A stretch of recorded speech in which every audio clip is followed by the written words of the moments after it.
ఇక 'పవన్ కళ్యాణ్' గారి గురించి ఏం చెప్తారు సార్? అది ఆయన మామూలుగా అందరూ తెలుసు. మీ అందరూ కూడా మీరు సినిమా ఫీల్డ్‌లో ఉన్నారు. ఇప్పుడు ఈయన ఒక రాజకీయంగా వచ్చారు. ఈ కూటమి విజయంలో 'పవన్ కళ్యాణ్' పాత్ర ఏమనిపించిందండి? అది యాడ్ అయింది. ఇప్పుడు పొలిటికల్‌గా ప్రో జగన్, యాంటీ జగన్ 2 ఓట్లే మొన్న జరిగిన ఎలక్షన్‌లో. యాంటీ జగన్ అనే ఓటు మొత్తం అది చంద్రబాబు నాయుడు గారికి వెళ్ళింది. ఆయన సపోర్ట్ చేసిన వాళ్ళందరికీ మెజార్టీలు పెరగడానికి అవి ఉపయోగపడినాయి. ఇప్పుడు వచ్చిన మెజార్టీలు లేకపోతే 10,000, 15,000తో గెలిచేవాడు 50,000 మెజార్టీ అవి యాడ్ అయినాయి. ఇద్దరు బెనిఫిట్ అయ్యారు. కూటమి వల్ల పవన్ కళ్యాణ్ అతను బెనిఫిట్ అయ్యాడు, ఈయన బెనిఫిట్ అయ్యాడు. ఈయన అందరినీ కలుపుకెళ్ళగలిగే మనస్తత్వం ఉంది కాబట్టి చేసుకోగలిగాడు.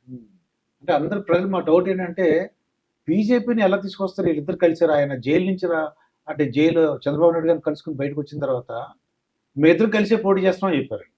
అవును, అదొక చారిత్రాత్మక నిర్ణయం అది. స్పాంటేనియస్ గా ఫీల్ అయ్యాడు, అక్కడ అనౌన్స్ చేశాడు. అది తర్వాత బీజేపీని కలిపికెళ్ళటం అంటే ప్రజలకైతే ఇష్టం లేదు. బీజేపీని కలపకూడదని అనుకున్నారు అందరూ. కానీ బీజేపీ సపోర్ట్ వలన కూడా ఉపయోగపడింది మనకి. ఉపయోగపడిందంటే ఉపయోగపడింది, ఉపయోగపడలేదంటే ఉపయోగపడలేదు. అది పెద్ద ఇష్యూ కాదు. మోడీ గారు చిలకలపేట వచ్చినప్పుడు జగన్ గురించి కానీ ప్రభుత్వం అవినీతి గురించి కానీ ఏం మాట్లాడలేదు. అది ఆ రోజున తెలుగుదేశానికి నష్టం అని కొంతమంది ఫీల్ అయ్యారు. కానీ అదే ఉపయోగపడింది. వీళ్ళు తెలుగుదేశం ఇది వైఎస్ఆర్సీపీ బీజేపీ అండర్స్టాండింగ్లోనే ఉంది అనేది జనంలోకి వెళ్ళింది. అందువల్ల నష్టం జరగలేదు. బీజేపీతో పెట్టుకున్న దాని వల్ల నష్టం జరగలేదు. కాకపోతే దేశవ్యాప్తంగా ఈ రాజకీయాలు జరిగిందంతా మోడీ వర్సెస్ రాహుల్ గాంధీ జరిగింది. 5 మోడీతో కలిసిన కూటమి ఒకటి, మోడీకి అగరెస్ట్గా రాహుల్ గాంధీతో కలిసిన కూటమి ఒకవైపు. అది తప్ప వేరే రాజకీయాలు ఫోకస్ అవ్వాలి ఈ ఎలక్షన్కి. అది రెండిట్లో నేను బయట వాళ్ళందరూ అంటే ఇక్కడ బీఆర్ఎస్ కానీ, అక్కడ వైఎస్ఆర్సీపీ కానీ, అక్కడ ఒరిస్సాలో కానీ బిజు జనతాదళ్, తమిళనాడులో ఏడీఎంకే కానీ 2 కూటమిలో లేకుండా బయట ఉన్నాయన్నీ స్మాష్ అయినాయి. ఏదో కూటమిలో ఉండాలి అంటే 2 పార్టీ సిస్టమ్ వస్తుందా ఇండియన్ పాలిటిక్స్లో అనేది దీనికి సిగ్నల్ ఇది. మరి మోడీ వల్ల అడ్వాంటేజ్ ఉంది, బీజేపీ వల్ల పెద్ద టీడీపీకి అడ్వాంటేజ్ ఉంది. వాళ్ళ వాళ్ళు కంటెస్ట్ చేసిన 6 ఎంపీ సీట్లలో 6 లక్షల ఓట్లు తక్కువ వచ్చినాయి ఎమ్మెల్యేల కన్నా. 3 ఎంపీ సీట్లు ఓడిపోవడం జరిగింది. ఎమ్మెల్యేసి క్యాండిడేట్స్కి అక్కడ ఎక్కువ వచ్చినాయి ఆ 3 పార్లమెంట్ పరిధిలో. అదే బీజేపీ కాకుండా టీడీపీ క్యాండిడేట్ అయితే గెలిచి ఉండేవాడేమో. ఇంకా పవన్ కళ్యాణ్ గారు డిప్యూటీ సీఎం అయ్యారండి. అది ఆయనకి చాలా మంచి శాఖలు కూడా ఇచ్చారు. పంచాయతీరాజ్ అని, గ్రామీణాభివృద్ధి, సైన్స్ అండ్ టెక్నాలజీ, మంచినీటి సరఫరా. ఏమనిపిస్తుంది సార్ అది అన్ని చూస్తుంటే? అదే వర్క్ చేయడానికి అవకాశం, కాన్సన్ట్రేట్ వర్క్ చేస్తే మంచి పేరు వస్తుంది. అట్లానే సెంట్రల్ ఫండ్స్ తీసుకురావాలి ఆ పర్టికులర్ వాటర్, డ్రింకింగ్ వాటర్ కానీ, లేకపోతే పంచాయతీరాజ్ కానీ, పంచాయతీరాజ్ రోడ్లు కానీ, వీటన్నిటిని డెవలప్ చేయడానికి అవకాశం ఉంది. కాన్సన్ట్రేట్ చేస్తే మంచి పేరు వస్తుంది. చంద్రబాబు నాయుడు గారు కూడా ఒక ప్రతి ఆఫీస్లోనూ చంద్రబాబు నాయుడు గారి ఫోటోతో పాటు పవన్ కళ్యాణ్ ఫోటో కూడా పెట్టమని అన్నారండి. అదొక ప్రజలు కూడా చాలా సంతోషించారు. అంటే జనరల్గా ఆయన ఉపయోగించుకుని వదిలేస్తారని ఒక పుకారు పుట్టించారండి వైఎస్ఆర్సీపీ వాళ్ళు. అదేం కాదని ఆయన ప్రూవ్ చేయగలిగారు. అదే ఆయన స్టేట్స్మెన్షిప్, ఆయన ఎక్స్పీరియన్స్ వల్ల అందరినీ కలవటం, ఎవరికి ఇవ్వాల్సిన ఇంపార్టెన్స్ వారికి ఇవ్వటం. ఇప్పుడు నిన్న అసెంబ్లీలో చూస్తే జగన్మోహన్ రెడ్డి గారికి ఫార్మర్ చీఫ్ మినిస్టర్గా ఆయనకి ఇవ్వాల్సిన గౌరవాన్ని ఇచ్చాడు. కారు అసెంబ్లీలో రావడం కానీ, అసెంబ్లీలోకి వచ్చిన స్వేరింగ్ ఇన్ మంత్రులు కానీ చేయటంలో కానీ ఇవ్వాల్సిన మర్యాదలన్నీ ఆయనకి ఇచ్చారు. ఆయనే విండిక్టివ్ పాలిటిక్స్కి వెళ్ళే మనిషి కాదు, ఆ మనస్తత్వం లేదు. ఈ పవన్ కళ్యాణ్ ఇంకా 3 సినిమాలు కంప్లీట్ చేయాలటండి. అవును, ఇంకా 3 సినిమాలు ఉన్నాయంటున్నారు.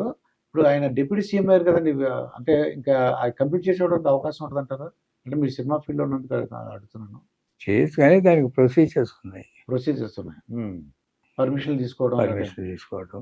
ఉమ్, అంటే అక్కడ ఒక క్యాబినెట్ మినిస్టర్ లేకపోతే చీఫ్ మినిస్టర్గా ఉన్నప్పుడు శాలరీ కానీ పెర్క్స్ కానీ ఇవన్నీ ఉంటాయి. ఇంకో చోట మళ్ళీ తీసుకోకూడదు. ఓకే అండి. ఉమ్, అంటే ఫ్రీగా చేస్తానని ఇప్పుడు రామారావు చీఫ్ మినిస్టర్ అయిన తర్వాత కూడా ఒక సినిమా యాక్ట్ చేశాడు. అవును, విశ్వామిత్ర అనుకుంటా, బ్రహ్మర్షి విశ్వామిత్ర.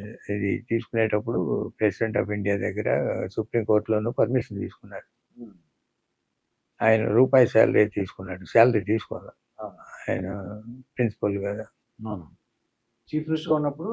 అవునండి. ఆయన ప్రజాప్రతినిధిగా ఉన్నప్పుడు 1 రూపీ శాలరీ, అంటే 1 రూపీ కూడా తీసుకోకుండా చేయటానికి లేదు కాబట్టి 1 రూపీ శాలరీ. ఎంతో కొంత అమౌంట్ తీసుకోవాలి, ఆ ఫ్రీగా అంటే కుదరదు అనమాట. ఈ పవర్ గవర్నమెంట్ బాధ్యత ఉంటుంది కదా, ఈజ్ రెస్పాన్సిబుల్.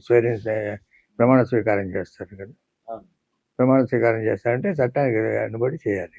ఇప్పుడు కూడా అండి మన జగన్మోహన్ రెడ్డి గారు అంటారనమాట, అది 2,80,000 కోట్లు నేను పంచిపెట్టాను, ఆ ప్రేమంతా ఏమైంది, నాకు ఎందుకు ఓట్లు వేయలేదని బాధపడుతున్నారు తప్ప ఆయన చేసిన తప్పులు తెలుసుకోవట్లేదండి. ఆయన 2,80,000 కోట్లు ఇచ్చాను కదా, అవ్వాతాతల ప్రేమ, అమ్మ ఒడి తల్లుల ప్రేమ, డ్వాక్రా మహిళలు అందరూ ఏమయ్యారని అడుగుతున్నారండి ఆయన.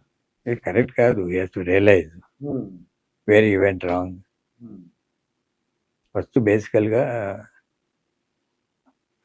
అపోజిషన్ లీడర్గా బ్రహ్మాండంగా చేశాడు పార్టీ నిర్మాణం అన్నీ కూడా. అధికారంగా అడ్మినిస్ట్రేటివ్ ఫెయిల్యూర్స్ అన్నిట్లోనూ కనపడుతుంది. అడ్మినిస్ట్రేటివ్ ఫెయిల్యూర్స్తో పాటు పార్టీని నెగ్లెక్ట్ చేసింది కనిపిస్తుంది. పార్టీ అంటే క్యాడర్ని, క్యాడర్కి దూరం అయ్యాడు. పార్టీ ఓన్ క్యాడరే పనిచేయలేదు. మొన్న పార్టీ ఓన్ క్యాడరు పనిచేయలేదు, ఇంక్లూడింగ్ స్ట్రాంగ్ రెడ్డి కమ్యూనిటీ కూడా. They are not back. వాళ్ళు వద్దని అనుకున్నారు, వాళ్ళు కూడా వద్దని అనుకున్నారు సామాజిక వర్గం. దానివల్లే ఇంత రివర్స్. ఎప్పుడైతే పార్టీ నిర్మాణం క్యాడరు సపోర్ట్ లేదో అక్కడే వీక్నెస్ వచ్చింది.